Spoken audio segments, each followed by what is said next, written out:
Alright, got the WUDS r36s game emulation system, and it's a little dusty, 1 second. But yeah, we're going to go ahead and play one of my favorite games from my childhood, and it's a Pokemon game. And we're just going to like jump into it so you can see what it kind of does. I'm not going to sit here and play 40 hours of this edition of it, but we can kind of see what's going on here. Let's get a little bit of sound. Oh, we can see what's going on here. This is very obviously Pokemon Yellow Edition. So Yellow Edition came out obviously third in line after Red and Blue in the US.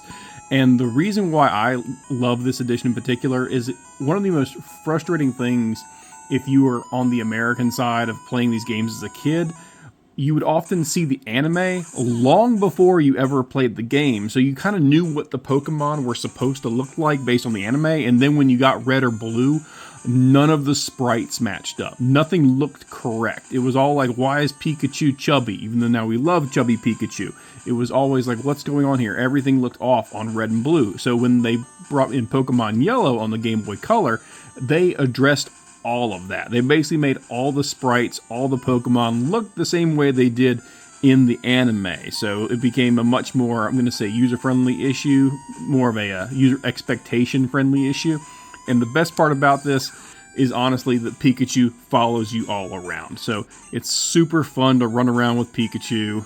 And there's Oak, everything else. And as you run through the game, it still has the one major flaw that Red and Blue had, which was a limited item storage system that I think is resolved when they finally get to Silver and Gold, and certainly by the time they get to Sapphire and Ruby, because at that point they had an entire box system set up, and you could basically have plenty if you wanted to go through it. Now, if you ever did like the missing no exploit in Pokemon Red or Blue, you knew that you had to have a certain item in a certain part on your item list, and obviously you were limited to what you could carry. So sometimes you had to like sacrifice certain potions and things like that. But overall, what you end up here is a very well-made version of the game. We're going to name him Ash, of course, why not? Just like the anime.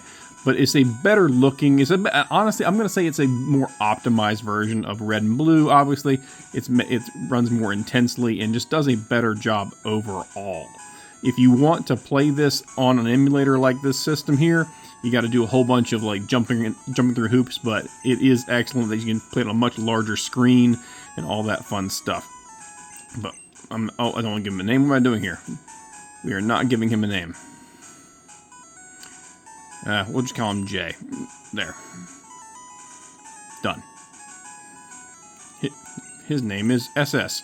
Alright, and overall what you end up with is just a very well-made version of the original Pokemon Red and Blue, but with obviously the Pikachu following you around. You get the option to get all three starters, much like Ash does in the original anime.